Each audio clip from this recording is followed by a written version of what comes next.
누가복음 10장입니다. 그 후에 주께서 따로 70인을 세우사 친히 가시려는 각 동네와 각 지역으로 둘씩 앞서 보내시며 이르시되 출소할 것은 많되 일꾼이 적으니 그러므로 출소하는 주인에게 청하여 출소할 일꾼을 보내주소서 하라. 12제자 사도들을 먼저 보내신 이후에 또 70인을 또 따라 세워서 동네에 둘씩 앞서 보내셔서 또 복음을 전하게 하셨습니다.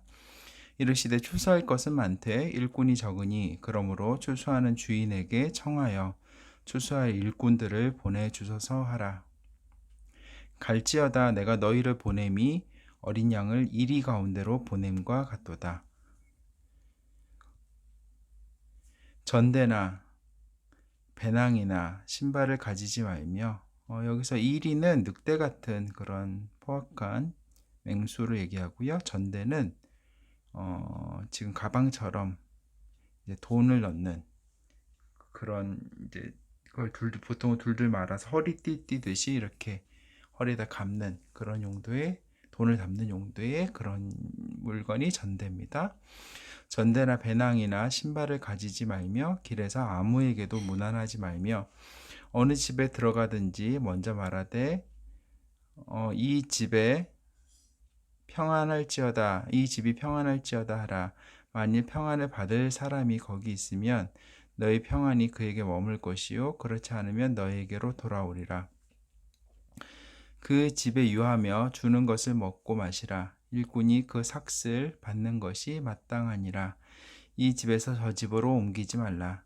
어느 동네에 들어가든지 너희를 영접하거든 너희 앞에 차려놓은 것을 먹고 거기 있는 병자들을 고치고 또 말하기를 하나님의 나라가 너희에게 가까이 왔다 하라.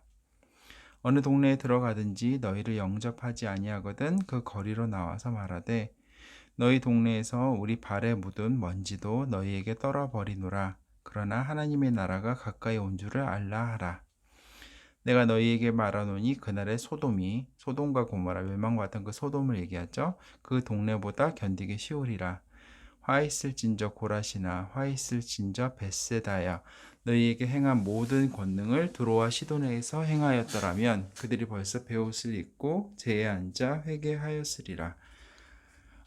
여기 벳세다 같은 경우에는 이제 그 갈릴리 호숫가 주변에 있는 그 지역이고요. 벳세다가 약간 갈릴리 호수를 기준으로 북동쪽에 있다면 고라시는 약간 북서쪽, 거의 북쪽에 가까운 북서쪽에 있습니다. 그래서 아마 이 고을에서는 특히나 정말 예수님께서 많은 치유 사역도 하시고 복음을 전하셨지만 정말 사람들의 마음이 완고했던 것 같아요. 그리고 두로와 시도는 예전에 그 귀신 들렸던 이방인 여자의 그 딸을 고쳐주셨던 그 지역이죠. 지금 완전히 이제 레바논 쪽 이스라엘 북쪽에서 더 넘어가는 국경 너머에 있는 그쪽이 두로와 시돈입니다.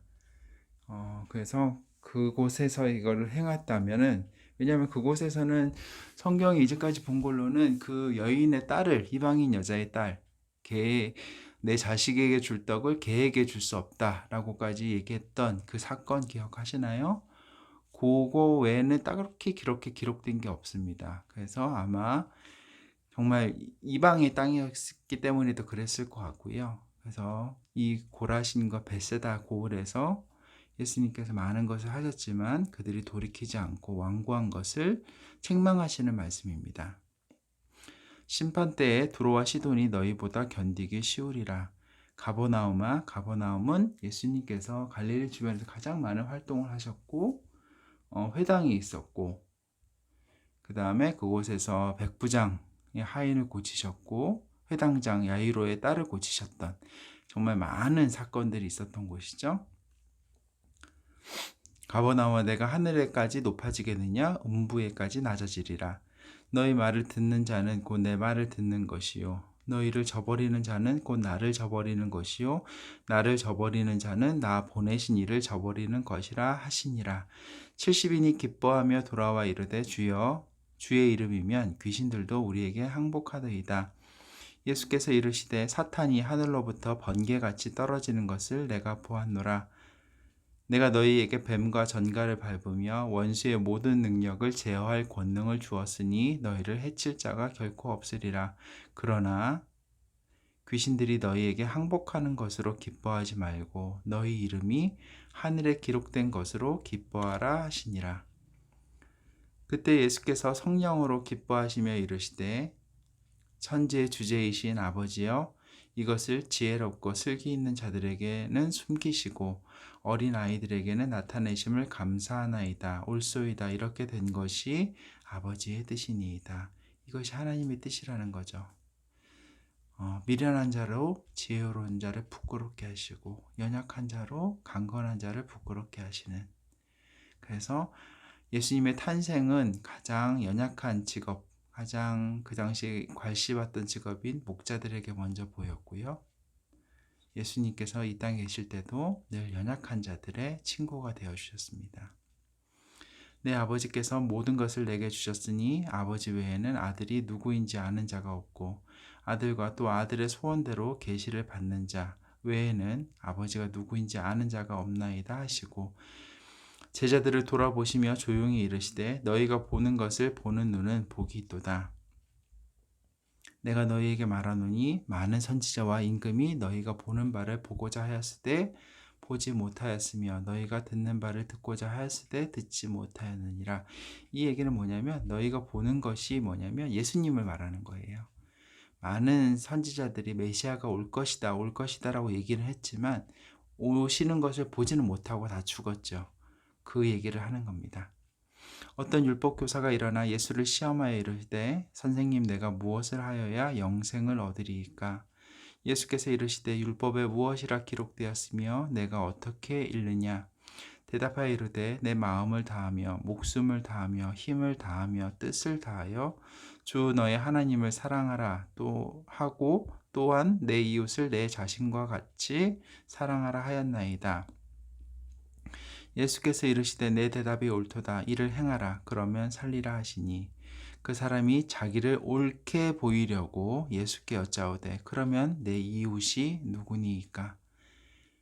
예수께서 대답하여 이르시되 어떤 사람이 예루살렘에서 여리고로 내려가다가 강도를 만나매 강도들이 그 옷을 벗기고 때려 거의 죽은 것을 버리고 갔더라. 마침 한 제사장이 그 길로 내려가다가 그를 보고 피하여 지나가고 또한 이와 같이 한 레위인도 그곳에 이르러 그를 보고 피하여 지나가되 어떤 사마리아 사람은 여행하는 중 거기 이르러 그를 보고 불쌍히 여겨 가까이 가서 기름과 포도주를 그 상처에 붓고 싸매고 자기 짐승에 태워 주막으로 데리고 가서 돌보아 주니라. 그 이튿날 그가 주막 주인에게 데나리온 2를 내어주며 이르되 이 사람을 돌보아 주라. 비용이 더 들면 내가 돌아올 때 갚으리라 하였으니 내 생각에는 이 3사람 중에 누가 강도 만난 자의 이웃이 되겠느냐. 이 비유에서 먼저 첫 번째로 해야 되는 것은 예루살렘에서 여리고로 내려가는 길. 그러니까 예루살렘은 해발 한 800m 정도 있는 산에 있는 도시고요. 여리고는 그러니까 해수면보다 더 낮은 200m 더 낮은 곳에 위치한 사해 근처의 도시입니다. 이 여리고는 그 당시에 제사장들과 레위인들이 거주하던 좀 부촌이었죠. 근데 아마 이 사람도 좀 어느 정도 지위나 이런 것들이 있었던 사람이었던 것 같아요. 근데 강도를 만나서 거의 죽은 것 같이 버리고 갔더라. 그러니까 겉으로 보기에는 죽은 사람처럼 보였던 거죠. 근데 여기서 제사장과 레위는 그냥 피하여 갑니다. 그들이 요거에 대해서 그냥 너무한 거 아니야? 피가 저렇게 흘렀는데 그냥 매정하게 간 거 아니야? 라고만 볼 것은 아니고요. 죽은 시체라면 만지면 부정하게 되는 겁니다. 마치 사람들이 나병 환자가 그렇게 예수님께서 손을 대시기 전까지 정말 그 공동체에 들어가지 못했던 이유도 부정한 사람이었기 때문이었고요. 죽은 시체를 만지는 것 또한 부정한 일이었습니다. 그래서 제사장은 레위인은 그 부정한 것에 대해서 특히 민감한 사람들이었겠죠. 그래서 그냥 피하여 갔습니다. 그들에게 있어서 중요한 것은 사람의 생명을 살리는 것이 아니라 자신이 부정한 사람이 되지 않는 것이었습니다. 그러나 사마리아인은 그를 불쌍히 여기고 정말 자기 돈까지 주어서까지 정말 돌보아 주었죠. 내 생각에는 이 세 사람 중에 누가 강도 만난 자의 이웃이 되겠느냐? 이르되 자비를 베푼 자니이다. 예수께서 이르시되 가서 너도 이와 같이 하라 하시니라. 그러니까 이 사람은 내가 율법을 뭘 지켜야지 될까요? 라고 질문했는데 결국에 그 대답은 뭐냐면 하나님을 사랑하고 이웃을 사랑하는 건데, 이웃을 사랑하는 것은 어려운 이들에게 자비를 베푸는 것이다 라고 예수님께서 정리해서 알려주고 계십니다.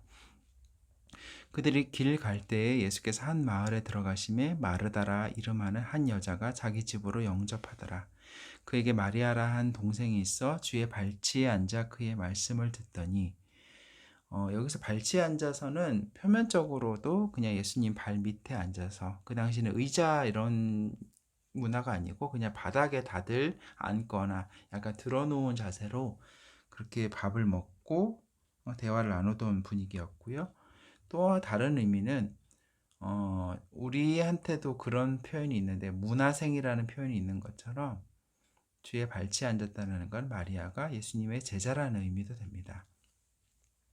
마르다는 준비하는 일이 많아 마음이 분주한지라 예수께 나아가 이르되 주여 내 동생이 나 혼자 일하게 두는 것을 생각하지 아니하시나이까?